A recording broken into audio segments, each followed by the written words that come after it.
नदी किनारे एक छोटा सा गांव था। गांव में रहने वाले लोगों ने नदी पार करने के लिए उस पर एक पुल बनाया हुआ था, लेकिन वह पुल इतना संकरा था कि एक बार में केवल एक ही व्यक्ति उसे पार कर सकता था। एक दिन की बात है, एक बकरी नदी पर बने उस पुल को पार कर रही थी। पुल पर चलते चलते उसने देखा कि एक दूसरी बकरी उसी पुल पर विपरीत दिशा से आ रही है। कुछ ही देर में दोनों पुल के बीचों बीच पहुंच गई। पुल को एक बार में केवल एक ही बकरी पार कर सकती थी, इसलिए दोनों बकरियां कुछ देर तक इंतजार करती रही कि सामने वाली बकरी पीछे हट जाएगी, लेकिन ऐसा नहीं हुआ। दोनों में से कोई भी अपनी जगह से नहीं हिली, बल्कि अकड़कर खड़ी रही। तब एक बकरी दूसरी बकरी से बोली, तुम मुझे जाने का रास्ता दो, क्योंकि मैं तुमसे बड़ी हूँ।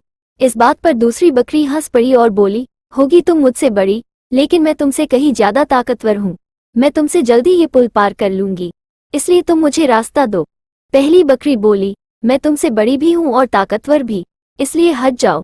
कुछ देर तक दोनों में इस बात पर बहस होती रही कि दोनों में कौन ज्यादा ताकतवर है। फिर बहस लड़ाई में बदल गई। दोनों अपनी सींगों से एक दूसरे पर वार करने लगी। धीरे धीरे उनकी लड़ाई बहुत बढ़ गई। परिणाम ये हुआ कि उनका संतुलन बिगड़ा और वे दोनों पुल से नीचे नदी में जा गिरी। नीचे नदी की तेज धार उनको बहा ले गई और अंततः दोनों मर गई।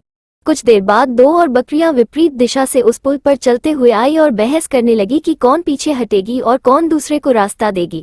इस बार एक बकरी ने समझदारी से काम लिया और कुछ देर सोचकर दूसरी बकरी से बोली, ये पुल बहुत संकरा है, इसे एक बार में कोई एक ही पार कर सकता है।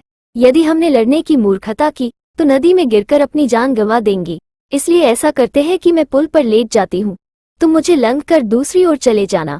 दूसरी बकरी को भी ये बात समझदारी भरी लगी। उसने पहली बकरी की बात मान ली। पहली बकरी पुल पर लेट गई और दूसरी बकरी उसे लंघ कर दूसरी ओर चली गई। इस तरह दोनों ने पुल पार कर लिया।